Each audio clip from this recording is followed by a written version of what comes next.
പുതിയ വീഡിയോയിലേക്ക് എല്ലാ കൂട്ടുകാർക്കും സ്വാഗതം. ഇനി അതുങ്ങളുമായി പങ്കുവെക്കുന്ന ഡെയിലി അപ്ഡേറ്റ്സിലെ ആദ്യത്തെ അപ്ഡേറ്റ് ജോൺസിനെ സംബന്ധിച്ചാണ്. അപ്പോൾ കൂട്ടുകാരെല്ലാവരും ഇപ്പോൾ തന്നെ ഈ ഒരു വീഡിയോ ലൈക്ക് ചെയ്യുക. ചാനൽ സബ്സ്ക്രൈബ് ചെയ്യാതെ കാണുന്ന കൂട്ടുകാർ ആരെങ്കിലും ഉണ്ടെങ്കിൽ ചാനൽ സബ്സ്ക്രൈബ് ചെയ്തുകൊണ്ട് സപ്പോർട്ട് ചെയ്യുക. ജോൺസിന ഇനി WWE റിട്ടേൺ ചെയ്യില്ലേ എന്നുള്ളതാണ് പലർക്കും ഒരു സംശയമായിട്ടുണ്ടായിരിക്കുക. കാരണം ഇന്നലെ കഴിഞ്ഞ സാറ്റർഡേ നൈറ്റ് മെയിൻ ഇവന്റ് എന്ന് പറയുന്ന ഷോയിൽ റിട്ടയർമെൻറ്റ് മാച്ചിൽ ഗിന്ദറിനോട് പരാജയപ്പെട്ടതിന് ശേഷം ജോൺസിന ബാക്ക് സ്റ്റേജിലേക്ക് പോയത്, ജോൺസിന് ഒരു സ്പീച്ച് പോലും നടത്താതെ ബാക്ക് സ്റ്റേജിലേക്ക് പോയത്, അത് വലിയ രീതിയിൽ ആരാധകർക്കിടയിൽ ഒരു വിഷമം ഉണ്ടാക്കിയിട്ടുണ്ട്. അപ്പോൾ ജോൺസിന ഇനി വരില്ലേ എന്നുള്ളതാണ് എല്ലാവരും ഉറ്റുനോക്കുന്നത്. അപ്പോൾ ഫൈറ്റ്ഫുൾ സെലക്ട് നിലവിൽ അപ്ഡേറ്റ് ചെയ്യുന്നത് അനുസരിച്ചാണെങ്കിൽ ജോൺസിന ഇനി WWE വരും. അദ്ദേഹം ഒരു റെസ്ലർ എന്നുള്ള നിലയിലല്ല, അദ്ദേഹം ഒരു അംബാസഡർ ഡീല് WWE നിലവിൽ സൈൻ ചെയ്തിട്ടുണ്ട് എന്ന് അദ്ദേഹം വെളിപ്പെടുത്തിയിട്ടുണ്ട്.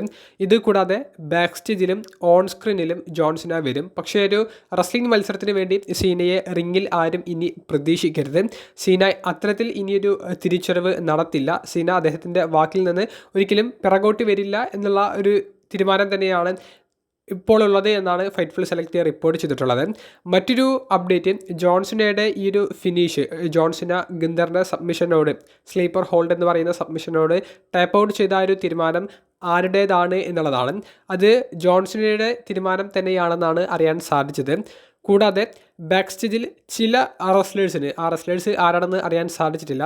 ചില റെസ്ലേഴ്സിന് ജോൺസിനെ വിജയിച്ച് കാണാനുള്ള ആഗ്രഹം ഉണ്ടായിരുന്നു എന്നുള്ളതും നിലവിൽ നമുക്ക് മനസ്സിലാക്കാൻ സാധിക്കുന്നു. പക്ഷേ ട്രിപ്പിൾ എച്ച് അടക്കമുള്ള ക്രിയേറ്റീവ് തലത്തിലുള്ള ആളുകൾക്ക് ജോൺസിന ആഗ്രഹിച്ചതെന്തോ അത് കൊടുക്കാനാണ് അവർ തീരുമാനിച്ചത്. ജോൺസിന തോൽക്കാം, ഈ രീതിയിൽ തോൽക്കാം എന്ന് ജോൺസിന തന്നെ തീരുമാനിച്ചതുകൊണ്ട് ജോൺസിനയുടെ തീരുമാനത്തിനൊപ്പം ക്രിയേറ്റീവ് ടീം നിൽക്കുകയായിരുന്നു.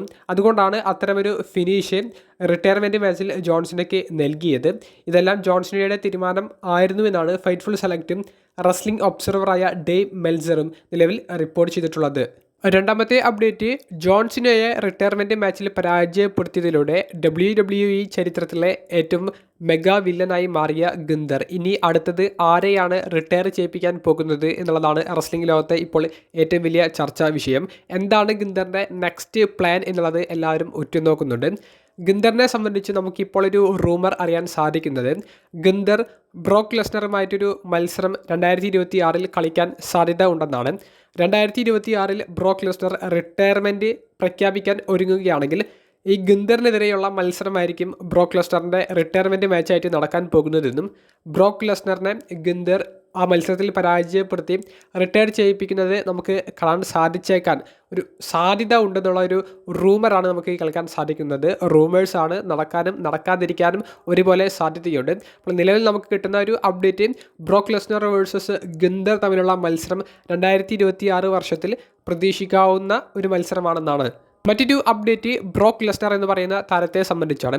ബ്രോക്ക് ലെസ്നർ വേഴ്സസ് ഒബാഫെമി തമ്മിലുള്ള മത്സരത്തിന് നിലവിലൊരു സാധ്യത വന്നിട്ടുണ്ടെന്ന് ക്രിയേറ്റീവ് ഹെഡായ ട്രിപ്പിൾ എച്ച് ഇന്നലെ വെളിപ്പെടുത്തുകയുണ്ടായി. സാറ്റർഡേ നൈറ്റ് മെയിൻ ഇവന്റ് എന്ന് പറയുന്ന സ്പെഷ്യൽ എപ്പിസോഡ് കഴിയുന്നതിന് ശേഷമുള്ള പോസ്റ്റ് ഷോ പ്രോഗ്രാമിലാണ് ട്രിപ്പിൾ എച്ച് ഈ ഒരു മത്സര സാധ്യത വെളിപ്പെടുത്തിയത്. അതായത് ബ്രോക്ക് ലെസ്നറിൻ്റെ കഥാപാത്രത്തിൻ്റെ ഒരു പ്രത്യേകത നമുക്കറിയാം. ബ്രോക്ക് ലെസ്നർ വളരെ ഡൊമിനൻ്റ് ആയിട്ടുള്ള ഒരു റെസ്ലറാണ്. ആരെ എപ്പോൾ വേണമെങ്കിലും ആക്രമിക്കാനും ആർക്കെതിരെ എപ്പോൾ വേണമെങ്കിലും ഫൈറ്റ് ചെയ്യാൻ ഒരുക്കമായിട്ട് നിൽക്കുന്ന ഒരു ക്യാരക്ടറാണ് ബ്രോക്കിൻ്റേത്. അത്തരത്തിൽ ഒബാഫെമിയുടെ ക്യാരക്ടർ നിലവിൽ NXTയിൽ അവർക്ക് കാണിക്കാൻ സാധിച്ചിട്ടുണ്ട്. ഇന്നലത്തെ ഷോയിലും ഒബാഫെമിയെ നല്ലൊരു പവർഫുൾ ആക്കിയിട്ട് അവർ കാണിച്ചിട്ടുണ്ട്. അത് ഭാവിയിൽ, അതായത് 2026 ബ്രോക്ക് ലെസ്നറും ഒബാഫെമിയും തമ്മിലുള്ള മത്സരത്തിനുള്ള ഒരു സ്റ്റെപ്പാണെന്ന് ട്രിപ്പിൾ എച്ച് പറഞ്ഞിട്ടുണ്ട്. അപ്പോൾ അടുത്ത ബ്രോക്ക് ലെസ്നറിനായിട്ട് ഞങ്ങൾ ഒബാഫെമിയെ കാണുന്നു എന്നുള്ളത് ഇൻഡയറക്റ്റ് ആയിട്ട് ഈ ഒരു പോസ്റ്റ് ഷോയിൽ പറഞ്ഞിട്ടുണ്ട്. അപ്പോൾ ബ്രോക്ക് വേഴ്സസ് ഒബാഫെമി തമ്മിലുള്ള മത്സരം 2026 നമുക്ക് പ്രതീക്ഷിക്കാവുന്നതാണ്.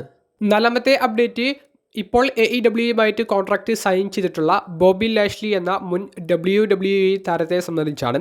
ഫൈറ്റ്ഫുൾ സെലക്ട് നിലവിൽ റിപ്പോർട്ട് ചെയ്തത് അനുസരിച്ചാണെങ്കിൽ അത്ര സുഖകരമായിട്ടുള്ള ഒരു അപ്ഡേറ്റ് അല്ല നമുക്ക് അറിയാൻ സാധിക്കുന്നത്.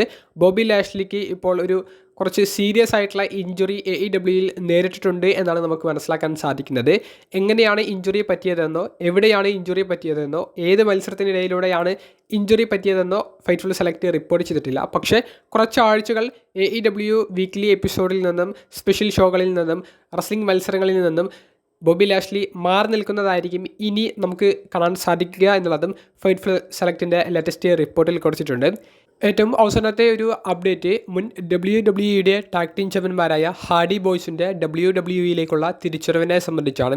ഹാർഡി ബോയ്സ് ഇന്നലെ കഴിഞ്ഞ സാറ്റർഡേ നൈറ്റ് മെയിൻ ഇവൻ്റ് എന്ന് പറയുന്ന ഷോ കഴിഞ്ഞതിന് ശേഷം നിലവിലെ TNAയുടെ എക്സ് ഡിവിഷൻ ചാമ്പ്യനായ ലിയോൺ സ്ലൈറ്ററിനെയും NXTയിലെ യുവതാരമായ ജിവോൺ എവൻസിനെയും WWE റിംഗിൽ ഒരു ടാഗ് ടീം മത്സരത്തിന് വേണ്ടി ചലഞ്ച് ചെയ്യുകയുണ്ടായി. TNA റെസ്ലിംഗ് ഷോസ് ഫോളോ ചെയ്യുന്നവർക്കറിയാം, ലിയോൺ സ്ലൈറ്റർ ഹാർഡി ബോയ്സുമായിട്ട് ഓൺ സ്ക്രീനിൽ ഒരു ഫ്രണ്ട്ഷിപ്പ് ക്രിയേറ്റ് ചെയ്തിട്ടുണ്ട്.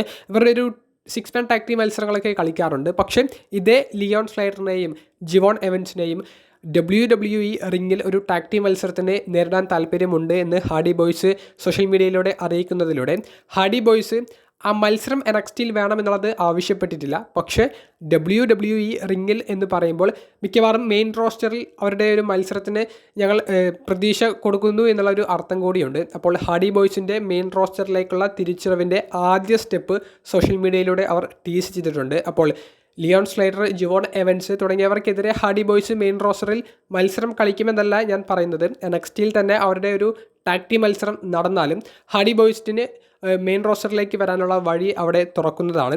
അപ്പോൾ ഒരു സർപ്രൈസ് പോലെ ഹാർഡി ബോയ്സിനെ 2026 മെയിൻ റോസ്റ്ററിലേക്ക് TNAയുടെ ടാഗ് ടീം ചാമ്പ്യന്മാരായിട്ട് ഇരിക്കുന്ന സമയത്ത് തന്നെ കൊണ്ടുവന്നാൽ അത് അൺഎക്സ്പെക്റ്റഡ് ആയിട്ടുള്ള ഒരു മൊമെൻ്റ് ആയിരിക്കും. ഹാർഡി ബോയ്സ് കുറച്ച് മാസങ്ങൾക്ക് മുൻപുള്ള ഇൻ്റർവ്യൂവിൽ പറഞ്ഞിട്ടുണ്ടായിരുന്നു അവരുടെ റിട്ടയർമെൻറ്റ് മാച്ച്, അവരുടെ കരിയറിലെ അവസാന ടാഗ് ടീം മത്സരം അത് WWE റിംഗിൽ വേണം എന്നുള്ളത്. അപ്പോൾ അത്തരത്തിലേക്ക് കാര്യങ്ങൾ അവർ പ്ലാൻ ചെയ്യുകയാണെങ്കിൽ 2026 ഹാർഡി ബോയ്സ് WWEയിൽ ഒരു തവണ കൂടി ഒരു മത്സരത്തിന് ഇറങ്ങുന്നത് നമുക്ക് കാണാൻ സാധിച്ചേക്കാം. വീഡിയോ സംബന്ധിച്ചുള്ള നിങ്ങളുടെ പ്രതികരണങ്ങൾ കമൻറ്റ് ബോക്സിലൊന്ന് രേഖപ്പെടുത്തുക. അപ്പോൾ അടുത്തൊരു വീഡിയോയുമായി കാണുന്നത് വരെ ബൈ.